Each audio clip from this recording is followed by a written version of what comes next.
तथास्तु संस्कृत अकादमी हरियाणा में आप सबका पुनः स्वागत है। आज हम आप सबके समक्ष संस्कृत वाङ्मय के जो मुख्य कवि हुए हैं, महाकवि हुए हैं, उनकी कौन कौन सी उपाधियां हैं, उनका कौन कौन सा नाम है, उपनाम है, उनके विषय में चर्चा करेंगे। यह विषय जो है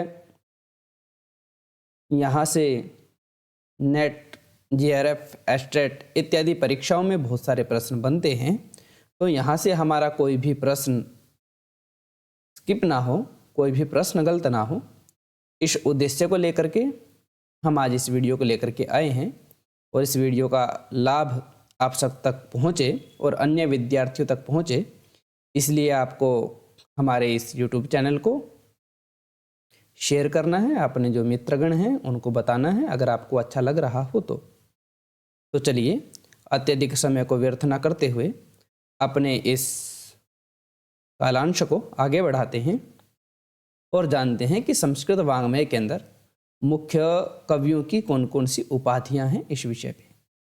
तो सबसे पहले लिखा है वाल्मीकि। वाल्मीकि को आदि कवि कहा जाता है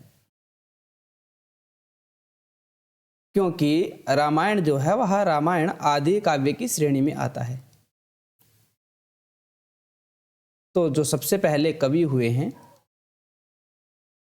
वो हुए हैं वाल्मीकि। तो आपको आदि कवि पूछ लिया जाए तो आपको वाल्मीकि का नाम लेना है। आदि काव्य कौन सा है? वह है रामायण, जो वाल्मीकि जी के द्वारा लिखा हुआ है। उसके बाद द्वितीय स्थान पर आता है कृष्ण द्वैपायन, और इनको व्यास कहा जाता है, वेद व्यास कहा जाता है, क्योंकि कृष्ण द्वैपायन एक यमुना के द्वीप पर उत्पन्न हुए थे। पाराशर और सत्यवती के कनिन पुत्र व्यास और यमुना द्वीप पर उत्पन्न हुए थे, इसलिए इनको द्वैपायन कहा गया। इनका रंग काला था इसलिए इनको कृष्ण कहा गया। और कृष्ण द्वैपायन व्यास ने चारों वेदों को अपने शिष्यों को समझाया और उनका विस्तार किया, और जो कथाओं का विस्तार करते हैं उनको व्यास कहा जाता है। तो इसलिए इनका एक नाम पड़ गया, व्यास कहिए या वेद व्यास कहिए। तदनंतरम और जो कृष्ण द्वैपायन के द्वारा लिखा हुआ जो महाभारत है वह इतिहास की श्रेणी में आता है। तदनंतरम आता है कालिदास। कालिदास के 7 मुख्य काव्य हैं, जिनमें से अभिज्ञान शाकुंतलम अन्यतम है। और कालिदास की उपाधि दीपशिखा, इसकी चर्चा हमने की थी रघुवंशम में। 6ठम सर्ग में इंदुमती के स्वयंवर में कालिदास के द्वारा लिखा हुआ एक पद्य संचारणी दीपशिखे वरात्र, वहाँ से इनको दीपशिखा की उपाधि मिल जाती है। तो आपको दीपशिखा पूछ लिया जाए तो आप कहेंगे कालिदास। रघुवंशम लिखी इसलिए इनको रघुकार कहा जाता है। सभी कवियों में शिरोमणि हैं इसलिए कवि कुलगुरु के नाम से जाना जाता है। कविता कामनी विलास के नाम से जाना जाता है। और उपमा के लिए सबसे ज़्यादा प्रसिद्ध हैं उपमा कालिदास से, इसलिए इनको उपमा सम्राट कहा जाता है। इन्होंने ऐसी अच्छी अच्छी उपमाएं अपने अभिज्ञान शाकुंतलम नामक ग्रंथ के अंदर की हैं, और बहुत सारे स्थानों पर उपमाओं के मैदान में कालिदास का कोई स्थान नहीं ले सकता।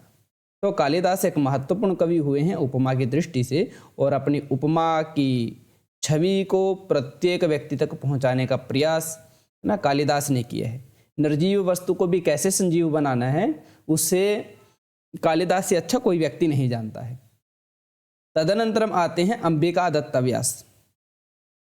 इन्होंने सबसे पहला उपन्यास लिखा शिवराज विजयम, उन्हीं के लिए अंबिका दत्त व्यास सबसे ज़्यादा प्रसिद्ध हैं, और इनको घटिका शतक कहा गया है। तदनंतरम इनका नाम मिलता है शुकवि शतावधान। शतावधान नाम की 100 श्लोकों की एक साथ रचना करना, तो शतावधान की श्रेणी में आते हैं। इन्हीं को ही अभिनव बाण भी कहा जाता है, भारत रत्न के पुरस्कार से यह सम्मानित भी हैं। तो अंबिका दत्त व्यास भी एक महत्वपूर्ण कवि हुए हैं। तदनंतरम आता है बाणभट्ट। बाणभट्ट की 2 रचनाएं हैं, हर्षचरितम और कादंबरी। तो इनको पंचबाणस्तु बाणः ये महत्वपूर्ण हुए हैं और इनके बहुत सारी उपाधियां हैं। बाणस्तु पंचाननः, कविता कानन केसरी, वश्यवाणी चक्रवर्ती, गद्य सम्राट, गद्य सम्राट भी कहा जाता है, वाणी बाणो बभुव, कविता कामनी कौतुक, तुरंग बाण। यह तुरंग बाण पूछा गया है कि तुरंग बाण किसको कहा जाता है, यह महत्वपूर्ण है। तदनंतरम गद्यम कवीनाम निक्षम वदंती, यह पंक्ति किसके लिए अत्यधिक प्रयुक्त होती है, तो यह बाणभट्ट के लिए होती है। और बाणभट्ट इतने प्रसिद्ध व्यक्ति हो चुके थे कि उनके लिए ऐसी सी उक्तियां चल पड़ी, बाणोच्छिष्टम जगत सर्वम, बाणोच्छिष्टम जगत सर्वम, कि जो संपूर्ण जगत है वह बाण का झूठा खाता है। बाणों यानी बाण से झूठा है। बाण ने संसार के अंदर रहने वाली प्रत्येक वस्तु को छुआ है, प्रत्येक वस्तु का अपने काव्य के अंदर वर्णन किया है। तो बाणोच्छिष्टम जगत सर्वम। और बाणः कवि नाम इह चक्रवर्ती, यह कहा गया महानयम भुजंगः, यह भी पूछा गया है कि महानयम भुजंगः किसके लिए कहा गया है, तो यह कहा गया है बाणभट्ट के लिए। तो ऐसा अगर आपको कोई पूछे, पंचबाणस्तु बाणः, बाणस्तु पंचाननः, इनके अंदर भी जो आपको पूछे जा सकते हैं वह हो सकता है कि गद्य सम्राट, तुरंगबाण और महानयम भुजंगः। और गद्यम कवीनाम निक्षम वदंती, यह पंक्ति किसके लिए अत्यधिक प्रयुक्त होती है, तो बाणभट्ट के लिए। तो ये 5 आपको पूछे जा सकते हैं। और आगे चर्चा करते हैं जयदेव की। जयदेव की एक किताब है प्रसन्न राघवम और चंद्रालोक। तो इनको पीयूष वर्ष कहा जाता है, कविंद्र कहा जाता है, वाणी का विलास कहा जाता है, असमरस निष्पंदन मधुर। तो इनके नाम के साथ पीयूष जुड़ता है, तो यह महत्वपूर्ण है, इसको आप ध्यान रखिएगा। मल्लीनाथ बहुत प्रसिद्ध व्यक्ति हुए हैं जिन्होंने कालिदास के बहुत सारे ग्रंथों पर संजीवनी नाम की टीका लिखी है। इनको भी कोलाचल और महोपाध्याय के नाम से जाना जाता है। यह इनकी 2 उपाधियां हैं। त्रिविक्रम भट्ट जिन्होंने नलचंपू लिखा, इनको भी कहा जाता है यमुना त्रिविक्रम। ऐसा विश्वनाथ के बारे में आपको पूछा जा सकता है। विश्वनाथ का बहुत प्रसिद्ध ग्रंथ है साहित्य दर्पण, जिसमें 10 परिच्छेद हैं, इसलिए इनको एक नाम मिलता है संधि विग्राहक। विश्वनाथ का जो साहित्य दर्पण है उसके प्रथम परिच्छेद की समाप्ति जहाँ पर होती है वहाँ पर स्वयं विश्वनाथ स्वयं के लिए प्रयोग करते हैं संधि विग्राहक अष्टादश भाषा वार विलासिनी। तो ये पूछ लिया जाए कि संधि विग्राहक किसके लिए प्रयुक्त हुआ है, तो विश्वनाथ के लिए। अष्टादश भाषा वार विलासिनी, 18 भाषाओं को जानने वाले थे। कविराज भी कहा जाता है, कवि मूर्ति के नाम से भी यह जाने जाते हैं। उसके बाद आते हैं जगन्नाथ। जगन्नाथ जी को पंडित राज जगन्नाथ के नाम से जाना जाता है, यह आप सबको पता ही है। भारवी भी बहुत प्रमुख व्यक्ति हुए हैं जिनको आतपत्र भारवी कहा जाता है। दामोदर इनका उपनाम रहा है, इनको चक्र कवि भी कहा जाता है। भारवी की किताब का नाम आपको पता है किरातार्जुनीयम। तो आतपत्र भी महत्वपूर्ण है, ये पूछा जा सकता है, और दामोदर भी पूछा जा सकता है। उसके बाद माघ का नाम आता है घंटा माघः या सर्वाश्रय। तो इनके लिए माघ के लिए 2 उपाधियां हैं, इनके बारे में आपको ध्यान रखना है। भवभूति भी महत्वपूर्ण कवि हुए हैं, इनके बारे में भी आपको ध्यान में रखना है। 3 नाटक इनके मुख्य हैं। तो इनको श्रीकंठ कहा गया है, पद वाक्य प्रमाणज्ञ कहा गया है। यह भी पहले टाइम में जो विद्वान हुआ करते थे उस विद्वान की कुछ कसौटी हुआ करती थी कि पद कहा जाता है व्याकरण शास्त्र को। आपको पूछ लिया जाए पद वाक्य प्रमाणज्ञ के अंदर पद का क्या मतलब है, व्याकरण शास्त्र। वाक्य का मतलब होता है मीमांसा और प्रमाण का अर्थ है न्याय। तो जो व्यक्ति इन तीनों को जानता था, पद वाक्य प्रमाण ज्ञ, ज्ञ इत्युक्ते जानने वाला, तो जो व्यक्ति व्याकरण मीमांसा और न्याय को जानने वाला था उसको पहले टाइम में विद्वान कहा जाता था। तो यह भवभूति ने स्वयं के लिए प्रयोग किया है अपने उत्तर रामचरितम नामक ग्रंथ में। तो पद से व्याकरण, वाक्य से मीमांसा और प्रमाण से न्याय होता है, इसका आपका ध्यान रखना है। श्री कंठ पद लांछन, यह भी स्वयं भवभूति ने कहा है। इनको उम्बेक भी कहा जाता है, उदुम्बर भी कहा जाता है। वश्यवाक ये भी महत्वपूर्ण है, पूछा जा सकता है। शिखरणी कवि, भवभूति ने शिखरणी छंद का बहुत अच्छे से इस्तेमाल किया है। बहुभूते शिखरणे निर्गल तरंगणी चकितागन संदर्भे मयूरेव नृत्यति, ऐसी उक्ति मिलती है, इसलिए इनका एक नाम है शिखरणी कवि। सबसे अच्छा प्रयोग शिखरणी कवि का अगर किसने किया है वह भभूति ने किया है। इन्हीं को ही परिणित प्रज्ञ कहा जाता है। तदनंतर आते हैं भट्ट नारायण, जिन्होंने वेणी संहार नामक ग्रंथ को लिखा है। इनको भट्ट कहा जाता है, मृगराज कहा जाता है। मृगराज पूछा जा सकता है किसके लिए प्रयोग होता है, तो भट्ट नारायण के लिए। उसके बाद कवि मृगेंद्र कहा जाता है, कविंद्र कहा जाता है। ऐसे बहुत सारे नाम हैं, परंतु आपको मुख्य इनमें से मृगराज का ध्यान रखना है। उसके बाद मम्मट, मम्मट के ग्रंथ का नाम आप जानते हो, काव्य प्रकाश, जिसके अंदर 10 उल्लास हैं और इनको वाग देवता अवतार कहा जाता है। राजानक एक कश्मीर की एक उपाधि है। ये कश्मीर के जितने भी विद्वान आपको मिलेंगे, मम्मट, जय्यट, कैयट, इनकी लगभग सभी की उपाधि राजानक नाम से मिलती है। राजानक एक उपाधि होती थी जो कश्मीर के अंदर विद्वानों को दी जाती थी। उसके बाद मम्मट को ध्वनि प्रस्थापन परम आचार्य कहा जाता है। ध्वनि की इन्होंने स्थापना की थी। पहले आनंदवर्धन ने कर दी थी। ध्वनि के वह प्रतिष्ठापक माने जाते हैं आनंदवर्धन।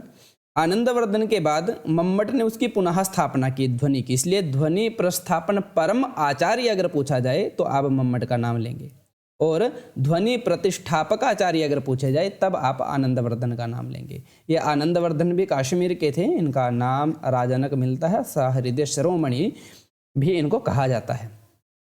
तो कुंतक यह भी राजानक नाम से जाने जाते हैं। यह उपाधि कश्मीर विद्वानों को समानार्थक मिलती थी। महेम भट्ट, रोयक, ये सारे कश्मीर के रहने वाले थे। क्षेमेंद्र की बहुत सारी कृतियां हैं। इनको जनकवि, सकल, मनीषी, शिष्य ऐसा भी कहा जाता था।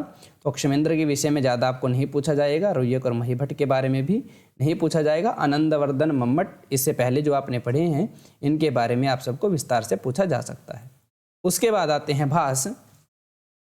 भास को कविता कामनी हास इस नाम से जाना जाता है। इन्हीं को ही भासो आसहा कहा जाता है। इनमें जो सबसे महत्वपूर्ण है वह है अग्निमित्र या प्रज्वलन मित्र।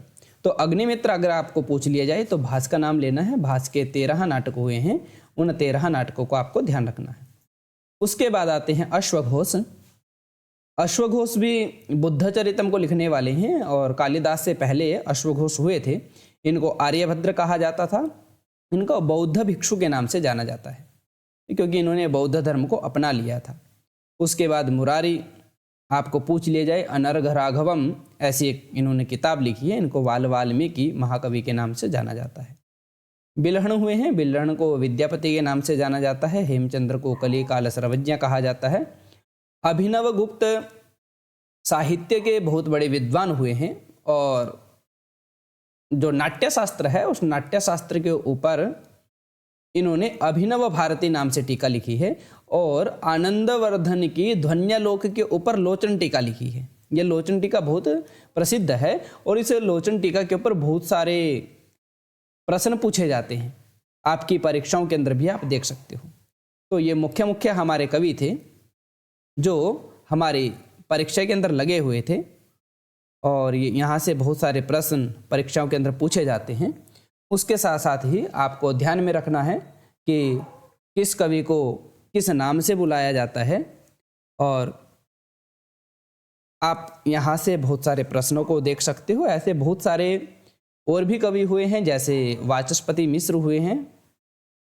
वाचस्पति मिश्र को भी वाचस्पति मिश्र ये भी बहुत बड़े विद्वान हुए हैं दर्शन शास्त्र में और इनको सर्वतंत्र स्वतंत्र कहा जाता है। सर्वतंत्र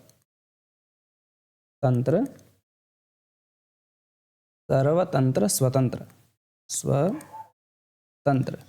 वैसे ही पतंजलि हुए हैं। पतंजलि जी को शेषनाग का अवतार माना जाता है, इसलिए इनका नाम मिलता है। एक तो शेषनाग मिलता है, शेषनाग।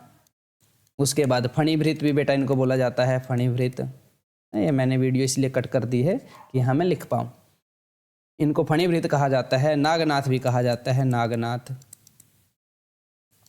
उसके साथ साथ बहुत सारे पतंजलि जी का स्थान इन्होंने वाणी की शुद्धि के लिए महाभाष्य को लिखा, चित्त की शुद्धि के लिए योग शास्त्र को लिखा, और इस शरीर की शुद्धि के लिए इन्होंने संहिता, चरक संहिता इत्यादि ग्रंथों को लिखा। तो यहाँ से आपको पूछ लिया जाए तो आप इनकी भी उपाधि बता सकती हैं। हाँ, एक पूछी जाती है राजशेखर।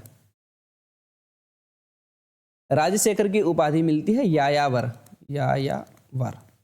इसको अगर आपको कोई पूछ ले तो यहाँ से भी आप इसको बता सकते हो यायावर के नाम से। तो गौतम जो न्यायशास्त्र के प्रवर्तक हैं, गौतम को अक्षपाद कहा जाता है, तो आपको अक्षपाद भी पूछा जा सकता है। तो मुख्य तो यही थे, और यहाँ से अगर आपको परीक्षा के अंदर कोई प्रश्न आता है तो आपको यहाँ से गलत नहीं करना है। और पुनः मिलते हैं हम एक अग्रिम वीडियो के साथ, एक मुख्य महत्वपूर्ण विषय को लेकर के।